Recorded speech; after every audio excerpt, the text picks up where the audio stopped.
पिताजी।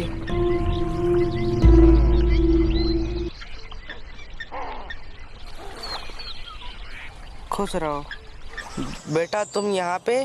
घर पर सब कुछ ठीक तो है ना? हाँ पिताजी, घर पर सब कुछ ठीक है। बात ही कुछ ऐसी थी, मैंने सोचा कि फ़ोन पे क्या बताना, आपसे मिलकर ही बता देते हैं। बेटा सब कुछ ठीक तो है ना? हाँ पिताजी, सब कुछ ठीक है।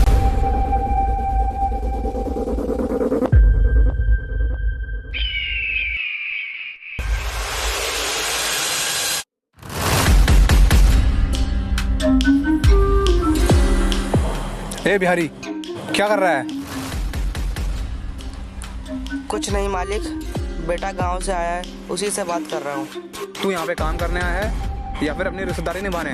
तुम बिहारी होते ही ऐसे हो, अपना बिहार छोड़कर दूसरे राज्य में काम करने के लिए जाते हो और वहाँ काम की जगह हरामखोरी करते हो। मालिक माफ कर दीजिए, लड़के के सामने ऐसा मत बोलिए। 2 कौड़ी के मजदूर, तेरी ये औकात, तुम मुझसे जवान लड़ाता है? माफ कर दीजिए मालिक, माफ कर दीजिए। पिताजी,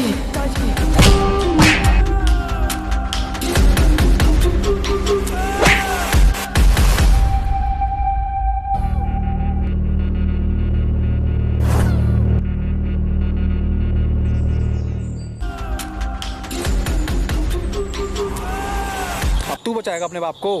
हाँ, जानता है कि इंसानों को गुस्सा कब आता है, जब कोई उसके बारे में गलत बोलता है, और उससे भी ज़्यादा गुस्सा तब आता है जब कोई उसके सामने उसके माता पिता के बारे में गलत बोलता है।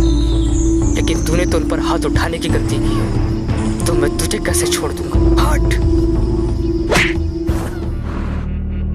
साहब, मैं यहाँ कोई मारपीट करने नहीं आया था। मैं तो अपने पिता को सिर्फ ये बताने आया था कि मेरा IAS में सिलेक्शन हो चुका है और अगले महीने मेरी पोस्टिंग है। ए बिहारी! बिहारी बिहारी बिहारी क्या होता है बिहारी? आज मैं तुझे बताता हूँ कि बिहारी क्या होता है। हकीकत में बिहारी मजदूर नहीं, मजबूर होता है।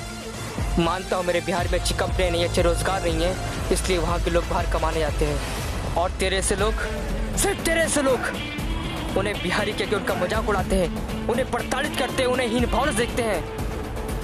क्यों? वो इसलिए क्योंकि वो लोग बिहार से बिलोंग करते हैं। अगर बिहार में रहने वाले लोगों को तुम लोग बिहारी कहते हो ना, तो सुनो, अशोक सम्राट आर्यभट्ट, राजनीति और कूटनीति के संसार को ज्ञान देने वाले आचार्य चाणक्य और भगवान बुद्ध जैसे कई महान पुरुषों का अस्तित्व बिहार से जुड़ा है।